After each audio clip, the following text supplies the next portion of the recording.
ዲንህ ሃይማኖትህ ኢስላም እየተነካ ምንም ሳይመስልህ በግዴለሽነትና በቸልተኝነት ዝም የምትል ከሆነ የኢማንህን ደካማነት ያመለክታል። እስኪ ይህን ቪዲዮ ሼር፣ ኮፒ ሊንክ እያደረጋችሁ ለሚመለከተው አካል እንዲደርስ አድርጉ።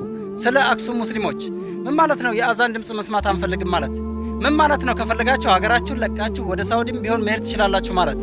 ሰው እንዴት ነው ተወልዶ ባደገበት ሀገር በራሱ ሃይማኖት ተከብሮ ሊኖር የማይችለው? እስኪ ምናልባት መፍትሄና ፍትህ የሚያመጡ ከሆነ ለክልልም ይሁን ለፌደራል መንግስት ይህንን ጉዳይ ባለ ትልልቅ ሚዲያዎች አቤት በሉ። ፍትህ ሁሌም ከአላህ ነውና በቦታው ላይ የምትገኙ ሙስሊም ወገኖች ኢንሻአላህ ነስሩን ቀሪብ።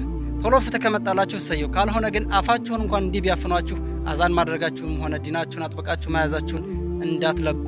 ምናልባት ይህንን ማድረግ እዚህ ጋር ቆሜ እንደማወራው ምንም ቀላል ላይሆን ይችላል። ነገር ግን እውነቴን ነው የምላችሁ፣ በዚህ ጉዳይ አንገታችሁን ብትሰጡ ከናንተ በላይ እድለኛ ማንም የለም። ኢንሻአላህ ነስሩን ቀሪብ። አይዟችሁ፣ እኛም በዱዓ እናግዛችኋለን። ይህንን ጉዳይ አሁንም ቢሆን ለሚመለከተው አካል አቤት እያላችሁ ፍትህ እንዲመጣላችሁ ሁላችሁም የበኩላችሁን አስተዋጽኦ አድርጉ። ሰላም አለይኩም።